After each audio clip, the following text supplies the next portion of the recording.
which is fine. It's fine. It's a belief system. He's allowed to believe it, and people are allowed to vote for it.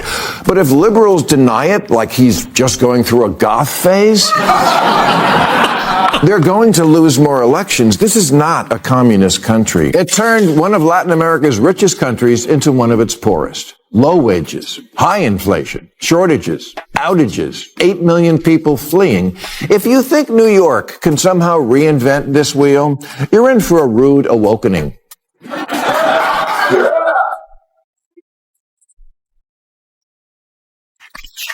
Zoran can't make your wishes come true. You're thinking of Zoltar. Picture this. You wake up, reach for your phone, and start scrolling before you're even fully awake. Within seconds, your feed is packed with clips and commentary telling you that everything is under control. You're reassured that no one is really that extreme, that politicians talking about major economic changes are just trying to sound bold for attention. It's presented like a phase, like dramatic talk that won't actually turn into action. The message is clear. Relax, nothing to see here. But here's the problem. At the very same time, millions of other people are watching those exact clips and coming to a very different conclusion. They're not laughing it off. They're not treating it like harmless talk. They're asking serious questions about whether these ideas are real and whether they could shape the country's future. That gap between the calm, polished narrative online and the genuine concern people feel is where trust starts to break down. When voters sense that their worries are being dismissed instead of addressed, frustration builds quickly. History shows that ignoring that frustration can be costly. In politics, denial doesn't protect you. It weakens you. When leaders act like critics are overreacting, they risk looking disconnected from everyday reality. People don't expect perfection from politicians, but they do expect honesty. They want leaders who acknowledge concerns instead of brushing them aside. When that doesn't happen, voters look elsewhere. That's why this discussion is important. Straight talk, even when it's uncomfortable, cuts through the noise. And that's where Bill Maher comes in. He's not exactly a hero to everyone on the left, but he's been blunt about what he sees as a serious branding issue within the Democratic Party.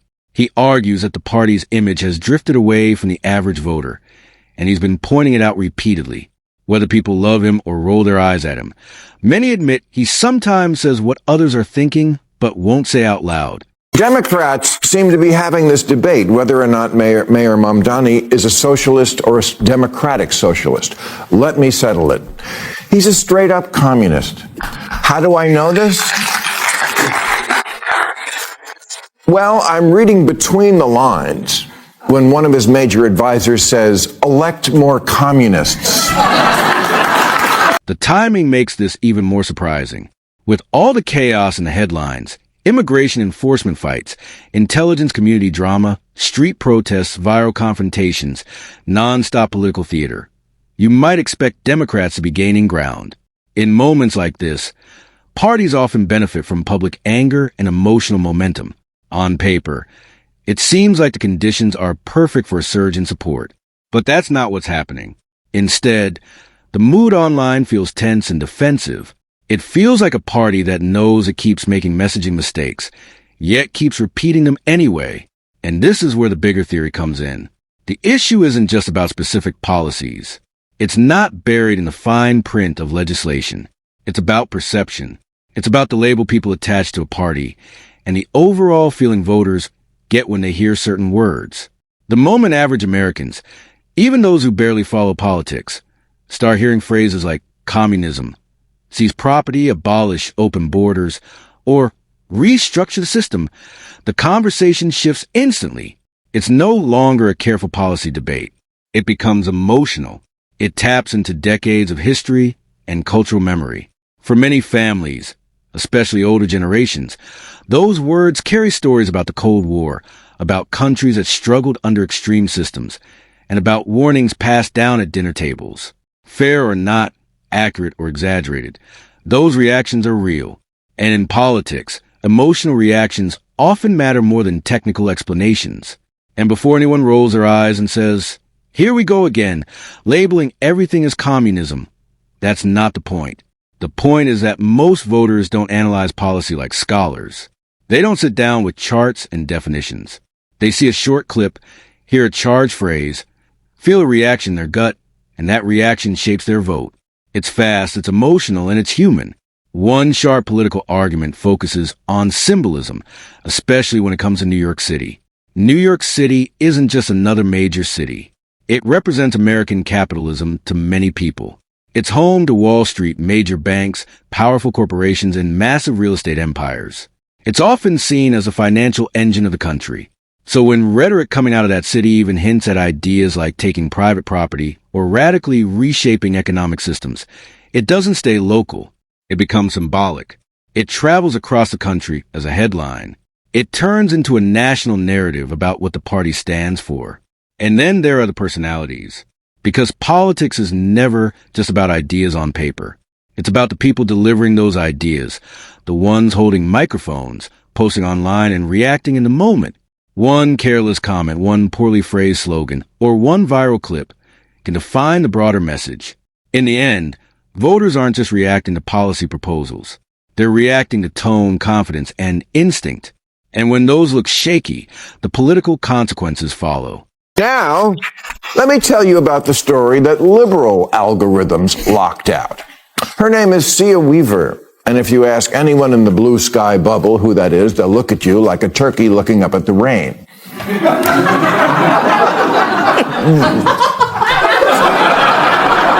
But she's kind of important in New York, being Major Mamdani's chief of the Office to Protect Tenants, and since Mamdani's big issue is the rent's too damn high, yes, he stole this guy's act. It's a very key appointment in the most important city in the country, which is also our financial center. It matters that the mayor stands by, and so I assume stands with, someone who says things like, if you don't believe in the government's sacred right to seize private property, it's over.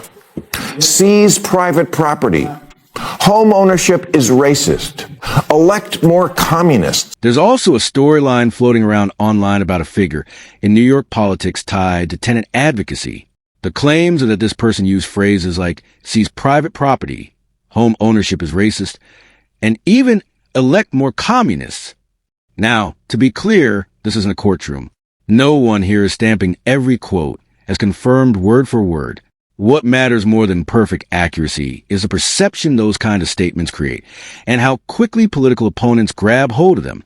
In politics, if something sounds believable enough to spread, it can do real damage, whether it's fully accurate, slightly distorted, or missing context.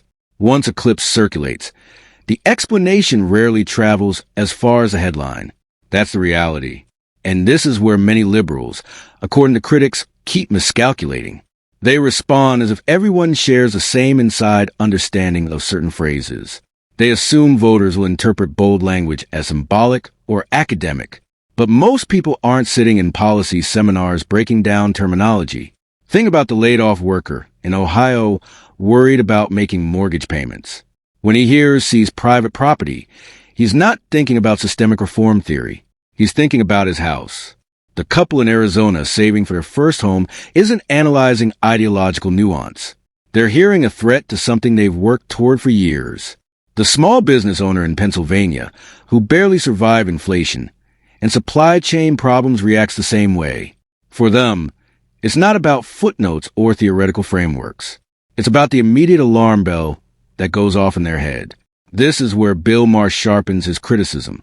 He argues that Democrats often downplay their far-left voices, treating them as fringe figures or loud activists who don't represent the party as a whole. The assumption seems to be that these voices are small, temporary, or simply being dramatic. But his warning is simple. If the most extreme-sounding rhetoric is what people hear the loudest, that becomes the party's image, whether leaders like it or not. Politics doesn't reward detailed explanations nearly as much as it rewards simple, repeatable messages. Opponents don't need a perfectly balanced critique. They need a phrase that sticks in people's minds. Once that phrase sticks, it can shape how voters see the entire party. And by the time anyone tries to clarify, the damage may already be done. Private property, especially home ownership, is a weapon of white supremacy. Really? Even among the 20 million black Americans who own their own home? I mean, These are the kind of utterances I might forgive as something a dumb white girl said while she was at Bryn Mawr. Because it's the kind of privilege hating you can only learn for $95,000 a year.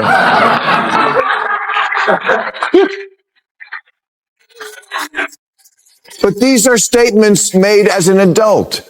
Yes, for co-eds from elite private colleges, you're only a lesbian until graduation, but the communism lasts a lifetime. Let's be honest about why the word communism carries so much weight in American politics. It's not just an economic label. It touches something deeper. For many Americans, the country's identity is built around personal freedom. The idea that you can own property, start a business, build wealth, and shape your own future. Even people who admit the system is flawed still believe in that basic promise.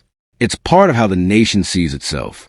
So when voters hear language that suggests heavy government control, forced redistribution, or officials deciding who gets what, it doesn't land as an abstract policy debate. It feels personal. It raises a simple fear. Will I still be in charge of my own life? That reaction isn't always logical or detailed, but it's powerful. It connects to decades of cultural memory shaped during the Cold War and reinforced by stories about countries where centralized systems failed or limited individual freedom. Fair or not, that history still influences how people respond today.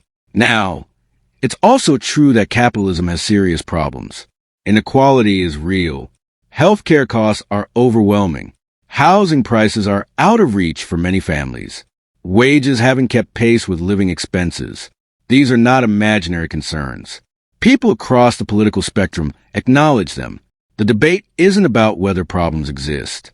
The real debate is about solutions and how those solutions are presented. Because here's the challenge. How do you argue for reform without sounding like you want to tear down the entire system? How do you push for change without triggering fears that the country is about to repeat historical mistakes? When rhetoric sounds sweeping or revolutionary, even if the policy details are more moderate, voters often react to the tone before they consider the specifics. And once that emotional reaction sets in, it's hard to reverse. History, whether interpreted accurately or not, hangs over this discussion. For many Americans, it acts as a warning sign. Any proposal that feels like it could limit individual control or property rights faces an uphill battle. That doesn't mean reform is impossible. It just means that messaging matters as much as policy. If leaders want broad support, they have to show not only what they want to change, but also what they intend to protect. Which is fine. It's fine. It's a belief system. He's allowed to believe it, and people are allowed to vote for it. But if liberals deny it, like he's just going through a goth phase, they're going to lose more elections. This is not a communist country. Maher keeps pointing to Venezuela as the big cautionary example, and the way he talks about it actually makes political sense, even if the details are more complicated. He doesn't say it collapsed simply because someone proposed a social program. The real story of Venezuela's crisis involved a blend of heavy state control, corruption, dependence on oil revenues, leadership problems, political division, and international pressures. It's not as simple as socialism failed. But the reason that example sticks in politics is that it's an easy shorthand. State-led everything equals disaster in voters' minds. Most average voters don't want to sit through a detailed breakdown of Venezuelan history. They want a gut instinct. So when they hear talk that sounds like government controlling everything, and then recall headlines about shortages, runaway inflation, or people leaving the country, that creates a powerful emotional reaction. Those images, long lines for basics, inflated prices, families emigrating, become symbols of what could go wrong. And that's the part that sticks with people when they're thinking about policy at home. Now, does any bold policy left of Ronald Reagan automatically equal Venezuela? No. That's a cartoon version of the argument, and anyone with half a brain knows it. But here's the key. Should leaders casually throw around language that makes it easy for opponents to respond with, "Look, this is what they want to do here too"? Of course not. That's exactly what Maher is warning about. Stop handing your political enemies free ammunition by using rhetoric that trips everyone's alarm bells. When voters hear something that sounds wildly different from what they believe their country stands for, they're not analyzing footnotes. They're reacting emotionally, and that reaction can shape elections long before any policy is fully explained. It turned one of Latin America's richest countries into one of its poorest. Low wages, high inflation, shortages, outages, 8 million people fleeing. If you think New York can somehow reinvent this wheel, you're in for a rude awakening.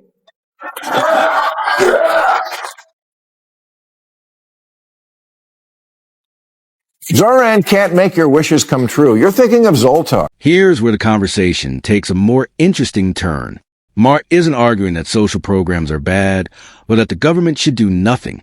In fact, he reminds people of something that often gets overlooked. The United States already has many programs that look socialist in practice. The Social Security Administration oversees Social Security. The Centers for Medicare and Medicaid Services runs Medicare and Medicaid. There's unemployment insurance, food assistance, veterans benefits through the United States Department of Veterans Affairs, Pell Grants for students, farm subsidies, public schools, infrastructure spending, and even large emergency bailouts when industries are at risk. These programs have been part of American life for decades, supported by voters across party lines at different times. So the argument isn't that any government involvement equals disaster. The U.S. has long operated as a capitalist system with a built-in safety net. Most Americans seem comfortable with that balance. They understand that pure, unrestricted capitalism can be harsh. It creates growth and opportunity, but it can also leave people behind. The general agreement has been, keep the economic engine running, but add guardrails and support so fewer people fall through the cracks. According to Maher, the real distinction is between improving the system and replacing it. There's a difference between adjusting policies to make life fairer and talking a way that sounds like you want to rip out the foundation entirely. He argues that when rhetoric shifts from fix what's broken to tear it all down, it unsettles moderate voters who might otherwise support reforms. His criticism is that Democrats sometimes allow their most outspoken activists to blur that line. When the loudest voices use sweeping or extreme language, it can make it harder for the party to present itself as focused on practical improvements. And in politics, perception often matters more than intent. If voters believe the goal is to overhaul the entire system rather than refine it, that belief alone can shape how they respond at the ballot box. I don't think people realize we already have a lot of socialism. Social Security, Medicare, Medicaid, unemployment insurance, food stamps, veterans benefits, Pell Grants, COVID-era payments, farm subsidies, disability payments, Fannie Mae, Freddie Mac, corporate bailouts, and the jobs program that is building weapons the Pentagon doesn't even want. All that is socialism, much of it appropriate to soften the edges of capitalism, but the DSA are radicals about this concept, and radical economic policy is always ineluctably married to radical social policy. Their platform, for example, calls for completely open borders. They're for what Biden was doing, but more. He also takes aim at the way democratic socialism is sometimes marketed, and he compares it to a dating profile. It's a sharp comparison because it captures how polished a pitch can sound. On paper, it looks perfect. Free healthcare, affordable housing, less inequality, stronger safety nets, and everyone doing better. The promise feels clean and hopeful. It's easy to imagine a smoother, fairer system where stress goes down and opportunity goes up. But Maher's point is about what happens after the sales pitch. Once you move past the slogans, real questions show up. Who pays for it? How much does it actually cost? Who runs these programs? What happens if expenses rise faster than expected? What happens when incentives shift and businesses or workers respond in ways lawmakers didn't predict? And what if the system becomes so layered with rules and offices that it slows itself down? These aren't gotcha questions. They're practical ones that voters tend to ask once the excitement settles. To illustrate the challenge, he brings up Vermont's attempt at a single-payer healthcare system. Back in 2014, under then Governor Peter Shumlin, the state explored creating a publicly funded system that would cover everyone. The goal was ambitious and rooted in reform, not radicalism. But when the projected tax increases and overall cost became clear, the plan was ultimately abandoned. The financial burden proved too heavy, and the political support wasn't strong enough to carry it through. Maher's argument isn't that healthcare reform is impossible or that improvement shouldn't be attempted. It's that big promises need to survive contact with economic reality. Voters don't just want inspiring ideas. They want reassurance that the numbers add up and that the system won't spiral out of control. When leaders focus only on the upside and avoid the hard questions, skeptics fill in the blanks. And in politics, unanswered cost questions can quickly turn enthusiasm into doubt. Democratic socialism is like a dating profile. Things look great until you meet up in the real world. For example, Bernie Sanders, his big thing was always bringing single-payer health care to our country of 340 million. But when liberal, tie-dyed Vermont tried to do it for a population of 626,000, it collapsed like that poor fuck in the Oval Office last week.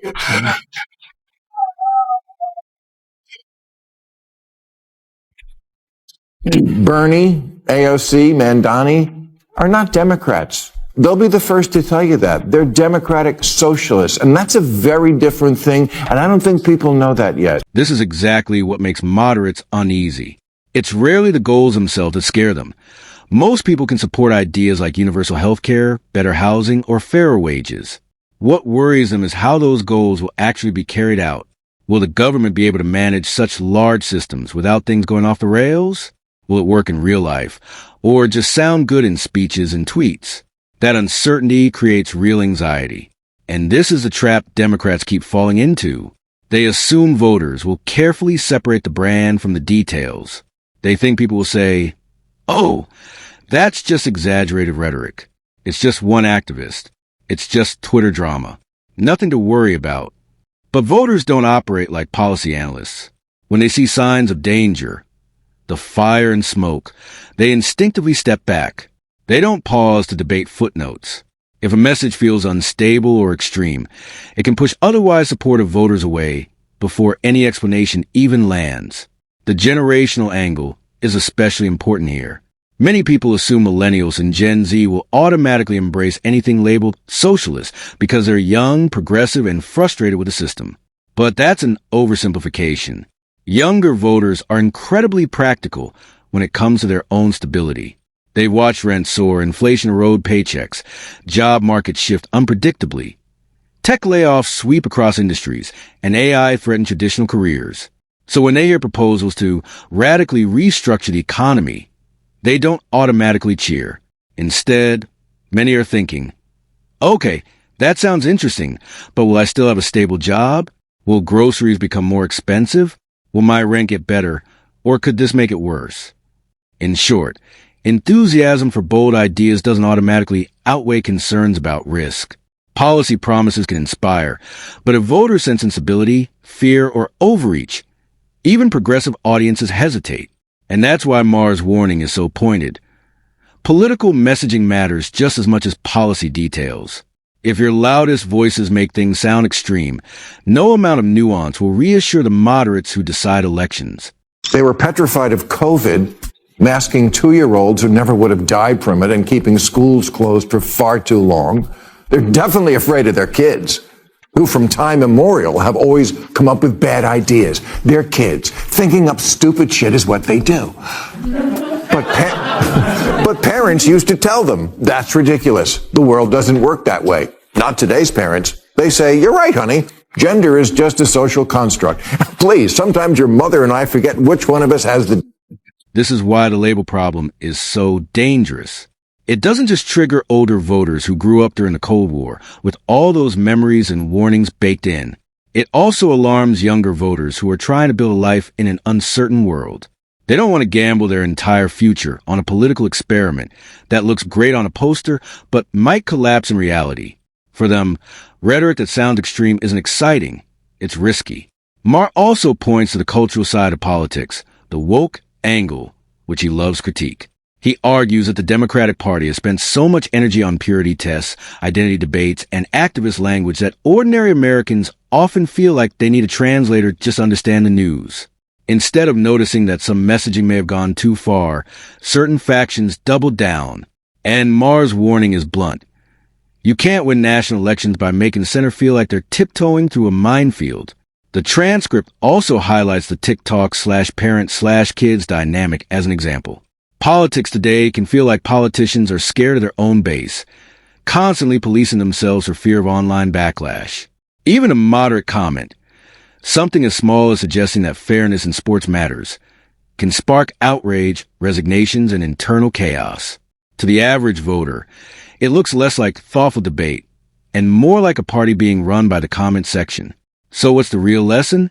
It's not that the party should abandon progressive goals, reform, or ignore inequality. The takeaway is about branding.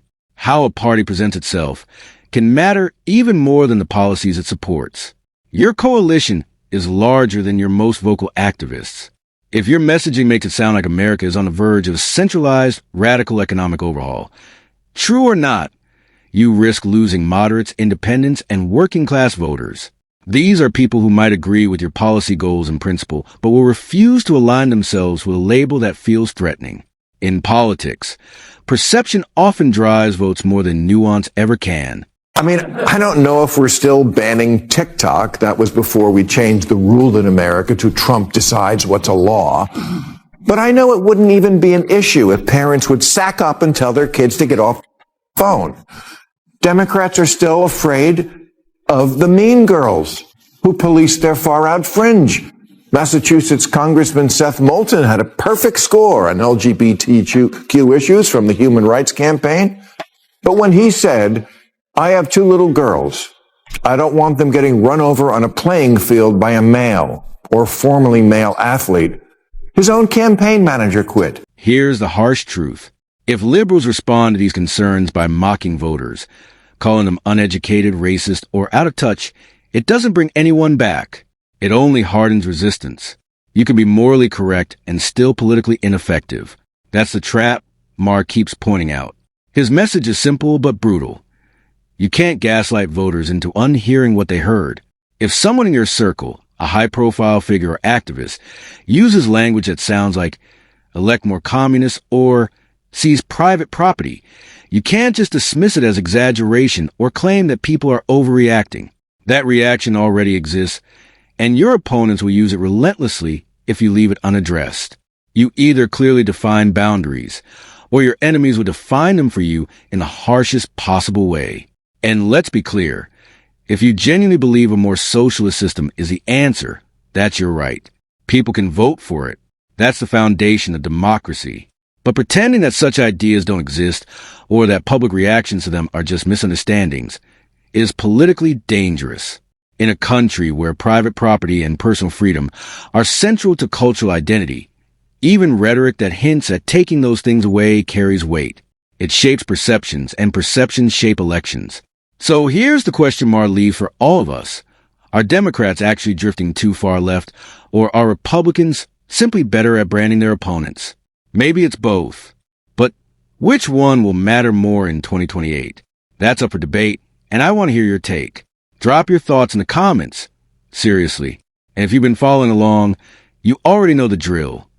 Like the video, subscribe, and share it with that one friend who thinks politics is just about vibes. Because, in many ways, it really is. And that's exactly why understanding messaging, perception, and branding isn't optional. It's essential.